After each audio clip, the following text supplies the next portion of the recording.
Assalamualaikum warahmatullahi wabarakatuh.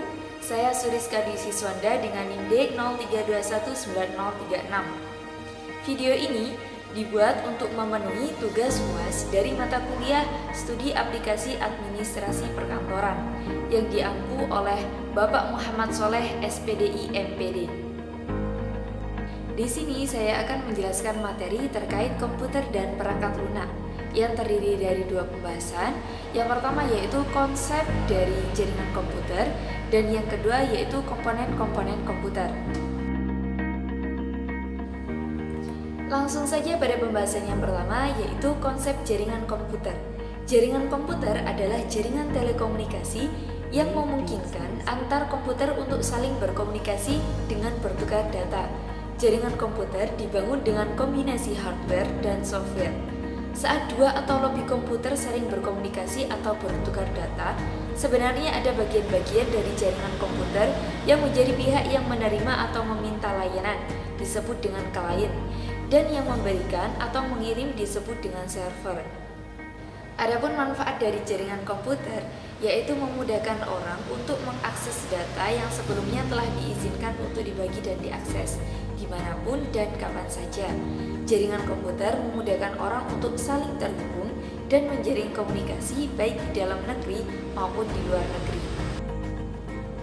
Kemudian terdapat tiga jenis-jenis jaringan komputer, yaitu LAN, MAN, dan WAN. Yang pertama yaitu LAN, Local Area Network, yaitu jaringan komputer yang mengcover area lokal atau area yang relatif kecil, seperti rumah, kantor, atau grup dari bangunan. Jaringan LAN kebanyakan berjalan pada kecepatan 10, 100, atau 1000 Mbps. Yang kedua yaitu MAN, Metropolitan Area Network, yaitu jaringan yang menghubungkan perangkat jaringan dari satu kota ke kota lainnya dengan menggunakan perangkat khusus dan memerlukan operator telekomunikasi yang bertugas sebagai penghubung antar jaringan komputer. Jangkauan dari MAN ini yaitu antar 10 hingga 50 km. Jenis jaringan komputer yang terakhir yaitu WAN, Wide Area Network, yaitu jaringan komputer di mana memiliki cakupan daerah yang lebih luas. Konsep jaringan ini sendiri biasanya digunakan untuk menghubungkan suatu jaringan dari negara satu dengan negara lainnya, alias antar negara, bahkan bisa juga antar benua. Contoh dari WAN adalah internet. Lanjut ke pembahasan yang kedua yaitu mengenai komponen-komponen komputer. Pengertian komponen komputer adalah semua piranti elektronik yang terdapat di dalam sebuah komputer. Secara garis besar, komponen komputer terbagi menjadi tiga, yaitu hardware, software, dan brainware. Semua perangkat ini saling bersinergi satu sama lainnya. Jadi perangkat keras atau hardware yang bekerja tanpa perangkat lunak, software ataupun penggunanya sendiri, brainware, maka kinerja dari perangkat keras tidak berarti apa-apa karena komponen utama dalam komputer ini merupakan kesatuan yang tidak dapat dipisahkan. Komponen komputer yang pertama yaitu hardware atau perangkat keras. Perangkat keras merupakan seluruh komponen peralatan yang membentuk suatu sistem komputer serta peralatan lainnya yang memungkinkan komputer dapat melakukan tugasnya. Hardware sendiri umumnya dibagi menjadi 4 bagian. Yang pertama yaitu input device atau perangkat masukan, yang merupakan perangkat pada hardware komputer yang fungsinya sebagai alat untuk memasukkan data-data atau perintah pada komputer, misalnya seperti keyboard, mouse, webcam, scanner, dan lain-lainnya. Yang kedua yaitu output device atau perangkat keluaran, yang merupakan perangkat pada komputer yang fungsinya untuk menampilkan hasil pemrosesan data-data, misalnya seperti monitor, printer, proyektor, dan lain sebagainya. Kemudian yang ketiga yaitu processing device atau perangkat pemrosesan, yang merupakan perangkat pada hardware komputer yang fungsinya sebagai pusat pengolahan data. Jadi dapat dikatakan perangkat ini adalah otak dari komputer dan sering juga disebut dengan CPU. Dan yang terakhir yaitu storage device atau perangkat penyimpanan. Pada komputer, storage device umumnya dibagi menjadi dua bagian, yaitu internal dan eksternal. Internal storage misalnya hard disk. Hard disk umumnya memiliki kapasitas yang lebih besar karena digunakan sebagai media penyimpanan utama pada komputer.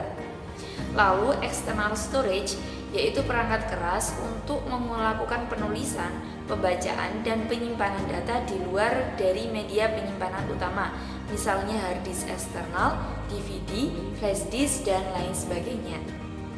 Komponen yang kedua yaitu perangkat lunak atau software. Perangkat lunak adalah sekumpulan instruksi yang memungkinkan perangkat keras untuk dapat memproses data. Perangkat lunak ini tidak berbentuk fisik, melainkan berupa program yang diciptakan melalui perangkat elektronik. Software dibedakan menjadi beberapa macam. Yang pertama, operating system atau sistem operasi, yang merupakan program dasar pada komputer yang umumnya berfungsi untuk menghubungkan pengguna dengan hardware. Contohnya seperti Microsoft Windows, Linux, macOS, dan lain sebagainya. Yang kedua yaitu program aplikasi atau application program. Program aplikasi merupakan perangkat lunak yang siap untuk dipakai. Program aplikasi digunakan untuk membantu pekerjaan pengguna komputer dalam mengolah berbagai macam data. Misalnya seperti Microsoft Excel, Microsoft Word, Microsoft Access, Photoshop, Chrome, Mozilla, dan lain sebagainya. Kemudian yang ketiga yaitu bahasa pemrograman atau language program. Bahasa pemrograman adalah suatu cara atau teknik berkomunikasi atau interaksi antar manusia sebagai makhluk hidup dengan mesin yang dalam hal ini adalah komputer sebagai suatu perangkat peralatan. Contoh bahasa pemrograman diantaranya adalah Java, Visual Basic, Turbo Pascal, dan lain sebagainya. Komponen yang terakhir yaitu brandware atau pengguna. Brandware merupakan faktor manusia yang menangani fasilitas komputer yang ada. Brandware termasuk bagian penting dari sebuah sistem komputer, karena sebuah sistem tidak akan berjalan apabila tidak ada peran brandware. Adapun perangkat operator brandware meliputi 3 bagian. Yang pertama yaitu analisis sistem, yaitu orang yang membentuk dan membangun fasilitas rancangan sistem atau program.